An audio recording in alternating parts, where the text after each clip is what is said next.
Why are my legs swelling? Help! Both of my legs are swelling and I've had a hard time catching my breath. What does this mean? Well, it sounds like you may have heart failure.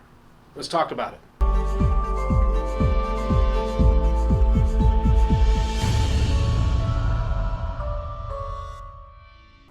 Hello, welcome to Cardium.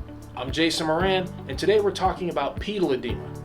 Pedal edema is a medical term that basically means the swelling of the feet, including the ankles.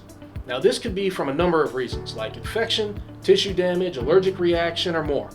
However, the primary reason for both feet to swell equally is poor circulation. This reduced circulation is most commonly the return of blood and fluids back to the heart, but starts with poor heart and blood vessel function. Sound a little confusing? Well, let's break it down. So let's start by first looking at the heart. Now, the heart does not look like the cutesy Valentine's heart that we're all familiar with. It's made up of 4 chambers. Now, these top 2 chambers here are the atria, and the bottom 2 are the ventricles. As the heart beats and we hear that lub-dub, it's these chambers squeezing. Lub-dub, lub-dub. Now, all the blood from the toes to the brain returns to the heart through this top right atrium, where it is then squeezed into the bottom right ventricle. Lub-dub.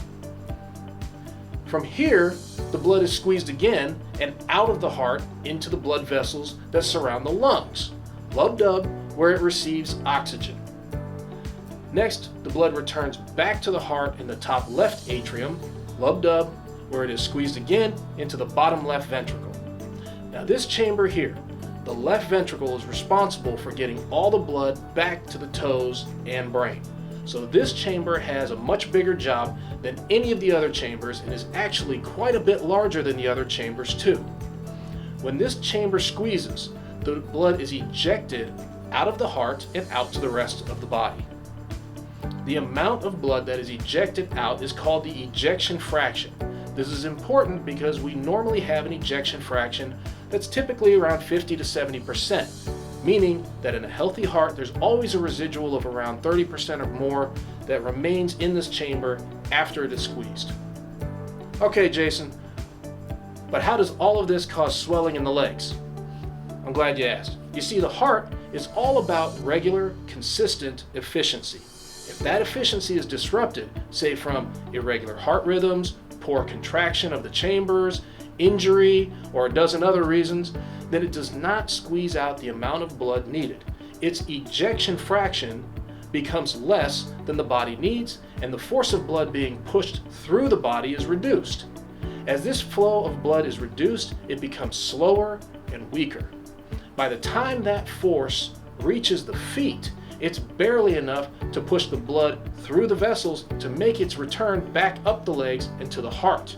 When this happens, your blood vessels, those arteries and veins, will open up small windows to leak out excess fluid and water in the surrounding tissue to reduce overload inside the vessels. This allows them to constrict and help encourage blood to return to the heart and not lay there in your feet developing clots. So all that extra fluid building up in your feet and ankles are possibly the result of heart failure, also known as congestive heart failure. For more information on heart failure, check out our video called What is Heart Failure?